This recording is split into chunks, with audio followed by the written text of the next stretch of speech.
Hi, greetings in Jesus' name. Pointers along the way are brief, Bible-based messages I bring out, God willing, every Saturday, dealing with practical aspects of the Christian life. I hope they will be a blessing to you. You can visit my website at www.c-n-c.org for my articles and books.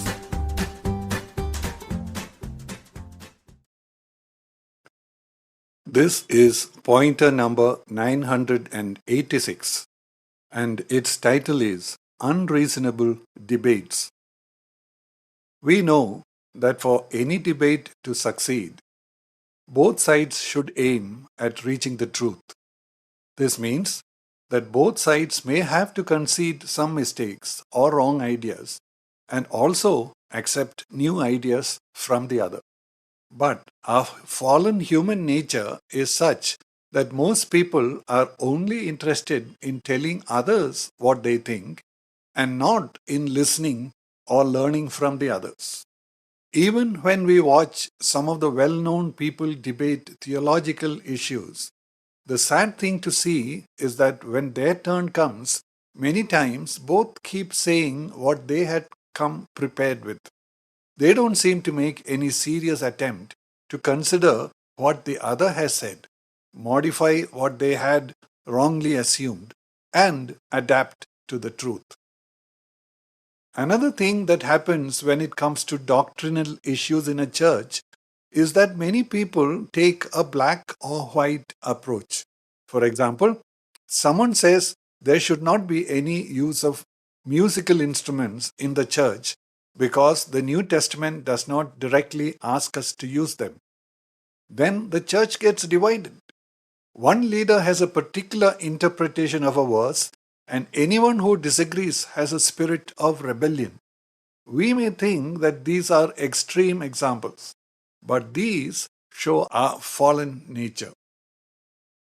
A very common thing in discussions, especially on interpersonal matters, is that when one person says something, the other person catches on to one particular word and takes the discussion entirely in a new direction. In that process, they get completely diverted from the original subject. This is one way things turn into a quarrel and go out of control. We may say glibly that none of us is perfect, but why don't we recognize that for ourselves and let that knowledge guide our interactions? But our selfish, sinful nature compels us to focus our attention on other people's faults and do all kinds of things to protect ourselves from realizing any of our own faults. Think of marriages where each person is trying to prove the other's faults and becoming too busy with that to consider their own faults. Obviously, this can only cause more problems. We have to consider two aspects of this situation.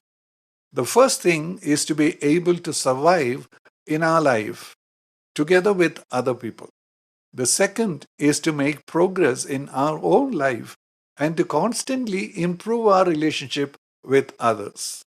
Remember, we are all of us imperfect. Just as others are causing us problems by the way they behave, we too are giving them trouble. But we can do very little to change others. We should be focusing on becoming better in our own personal life as well as in our interpersonal relationships. Colossians chapter 3 verses 12 and 13.